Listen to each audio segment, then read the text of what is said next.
Sa panahong hinahamon ang ating kasaysayan, pinapabulaanan ang ating kolektibong karanasan at binabaluktot ang mga salaysay tungkol sa ating sarili. Sino ba dapat ang maging sandigan ng katotohanan tungkol sa Pilipinas? Kanino ba dapat nagmumula ang kaalaman tungkol sa Pilipino? At higit sa lahat, para kanino ito nililikha? Hindi na ito usapin kung anong kulay politika ka napapabilang. Ito ay usapin sa kung bakit patuloy ang pagkabansot ng kaalaman ng makabagong henerasyon tungkol sa ating sariling kaakuhan at pagkakakilanlan. Sa mga tanong na ito, nagsisimula ang Araling Pilipino. Halina't tuklasin at pag-usapan ang Araling Pilipino.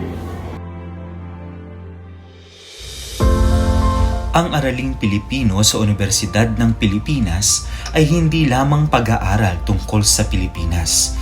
Ito ay pag-aaral ng ating pagka-Pilipino mula sa loob ng lipunan, gamit ang sariling wika at nakaugat sa sariling kasaysayan at karanasan.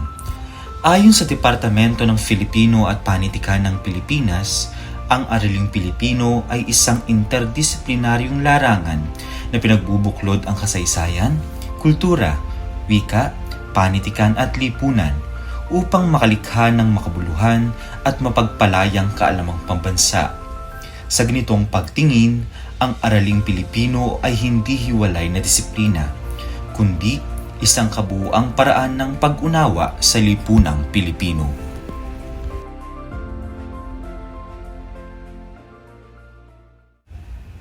Umunlad ang Araling Pilipino bilang tugon sa kolonyal na balangkas ng kaalaman, isang balangkas na matagal nang tumingin sa Pilipinas bilang area of study at hindi bilang sariling lipunang may kakayahang lumikha ng kaalaman.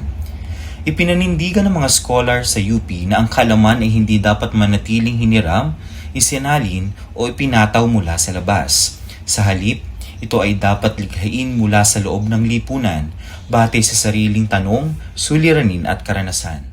Isang usapin ng orientasyon ito ng ating sistemang pang-edukasyon kasama ng Universidad ng Pilipinas. Nitong mga nakaraang taon ng mga neoliberal na mga reforma, ibig sabihin yung pagsasapamilihan, yung pagsasakalakal ng edukasyon, ay naglalayo sa ating universidad mula sa dapat niyang talagang orientasyon at tungkulin sa ating lipunan. Doon na lamang, ibig sabihin, paano maibebenta ng mabisa ang edukasyon sa Pilipinas sa ibang mga bansa. Kaya yung orientasyon ng edukasyon ay hindi na paano natin pagsisilbihan ng mga nakaaraming kabataan. Sa paggamit ng wikang Filipino bilang wikang akademiko, nagiging tunay na atin ang kaalaman. Hindi lamang dahil ito'y nauunawaan, kundi dahil dito mismo nabubuo ang mga konsepto at pagdadalumat. Binibigyang linaw ni Ramon Guillermo na ang mithiin ng Araling Pilipino ay ang pagbuo ng isang nagsasariling komunidad na pangkomunikasyon. Ito ay komunidad ng mga scholar na nag-uusap, nagsusulat, nagsasaliksik at nagtatalo sa wikang nauunawaan ng sambayanan tungkol sa sariling lipunan. Sa ganitong komunidad, ang kaalaman ay hindi basta inaangkat mula sa labas. Ito ay kritikal na sinusuri, hinihimay-himay ang mga banyagang teorya at inuugnay sa lokal na realidad. Ang pagiging sariling atin ay hindi pagiging sarado, kundi pagiging malaya sa intelekwal na dominasyon.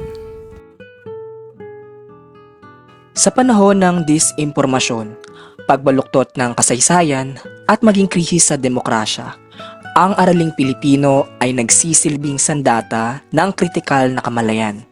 Ito ang larangang patuloy na nagtatanong, sino ang nagsasalita sa ngalan ng bayan? Anong interes ang pinaglilingkuran ng kaalaman? Paano nagiging instrumento ng kapangyarihan, ng paglaya, ang mga diskurso?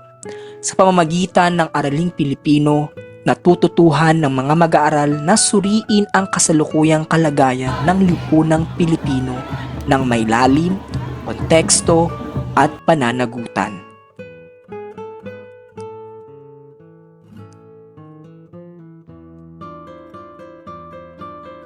Ang Araling Pilipino sa UP ay hindi hiwalay sa lipunan.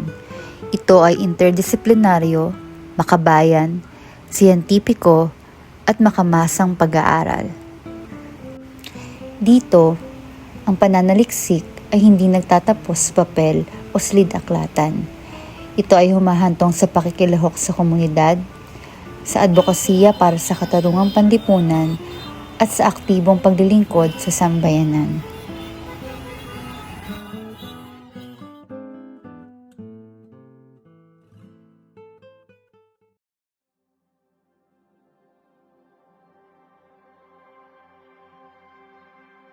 Para ito sa mga nagnanais maging guro, mananaliksik, alagad ng sining, lingkod bayan. Para sa mga Pilipinong naniniwalang ang kaalaman ay hindi neutral at ang edukasyon ay may tungkulin sa lipunan. Para ito sa lahat. Para ito sa mga Pilipino na gustong pag-aralan ng mas malalim ang Pilipinas. Mula sa kasaysayan ng ating pagka-Pilipino hanggang sa kasalukuyang orientasyong Pilipino. Hindi lang ito kagustuhan, ito ay advokasya at panawagan sa pagpapalakas ng ating adhikaing makapilipino. Ang Araling Pilipino ay para sa Pilipinas.